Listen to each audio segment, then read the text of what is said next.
Look at that hot, humid haze this morning. It's gonna be a hot one.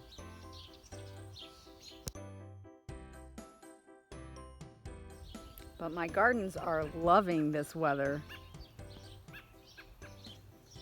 See the view? We have a backyard again. All those meat chickens are gone, which also means my chicken numbers just reduced by 31 meat birds and 2 extra roosters. So I am getting back down in acceptable ranges.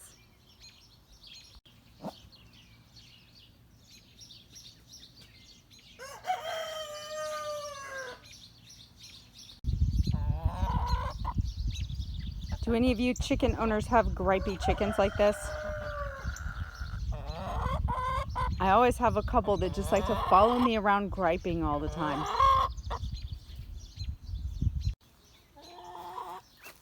Even though it's still morning, well, it was fairly calm around here until they saw me.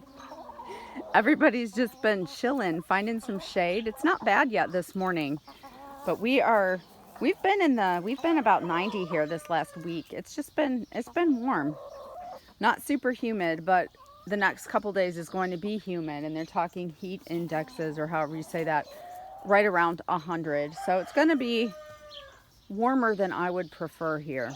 It has to get pretty hot before we start having problems with chickens, and it usually tends to be older ones. But when we start talking temperatures around 100, but here it's so humid, it's like a heat index, but that feels really, really oppressive, and they do start to struggle in that. So one thing that's important is just lots of water, cold water. I try to flood out little areas, when I come out with the hose, so they have some water to stand in. Some cool treats, maybe a watermelon here and then. They're usually pretty cheap this time of year. Just whatever it takes to get them through, and they'll be okay.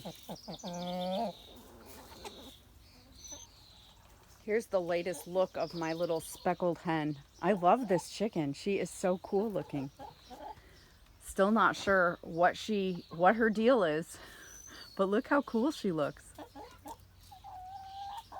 She used to be black, if you remember, completely black with a few white wet feathers, and I think she's turning actually completely white as time goes on. There's a couple of my cockerels that are still here.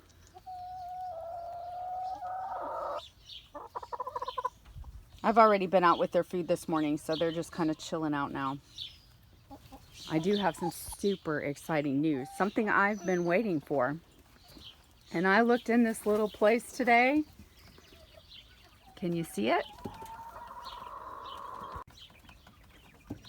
There, can you see it now? So we are, oh, I found another one. Look back there. Look back there in the back. If they'll move, I think I'm scaring them. There it is, look. 2 eggs today. So they were about 6 weeks, I don't know, this last week. So I've been waiting to see when I would get an egg. So already, look at this. 1 egg for me, 1 egg for Steve. We are gonna eat like kings today, huh? But how fun.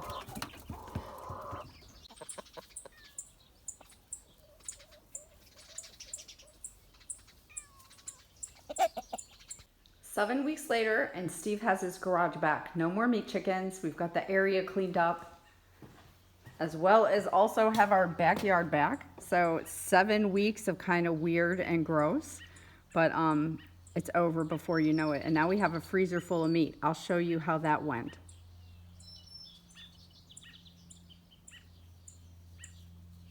That's as fast as I think I've ever seen her move.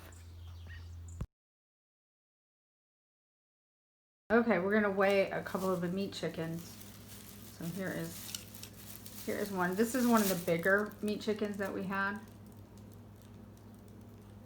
So that one was just over 6 pounds.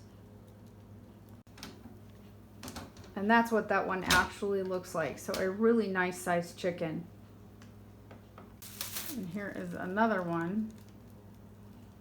And see, that one was about 6 pounds too. They were pretty much uniformly right around, 5 to 6 pounds. Now this is the black copper cockerel, and the Americana we won't even try. It was so puny, but this is about an 18-week black copper. So we'll see what that one weighs. And it's a black copper Moran, by the way. So he was not very big, only 4 pounds. I would have liked to have seen closer to 5. Today I cooked the black copper Moran rooster in my Instant Pot, so that's like pressure cooking it, and wanted to show you what that meat looks like. Now he was somewhere around 18 to 20 weeks old, probably closer to maybe 19. So there's a little bit of white meat, the breast meat, which is not going to be particularly huge on a chicken like that, but I did get a lot of this dark leg meat from those big legs on him, and I have a video that shows that. I'll go ahead and put it at the end of this one if you want to see the difference in those. But check out this broth. It made beautiful broth and actually has quite a bit of fat on it. He must have been a little overfed possibly, but a nice amount of meat from a cockerel like that we're not going to keep. And it's really tasty, especially when you cook it in the Instant Pot. That dark meat is not so tough. It's actually pretty tender and chewy.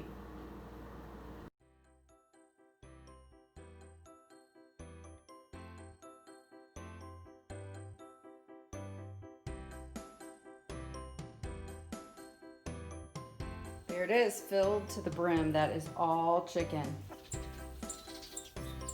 All right, guys, we'll stay cool out there. This was just a quick update today. We have been busy. I'll have a garden update later this week because my garden is doing really good, and I want to show you before it all starts to go bad, as it tends to do as gardens go. Sometimes pests and diseases get after them and they don't look as good.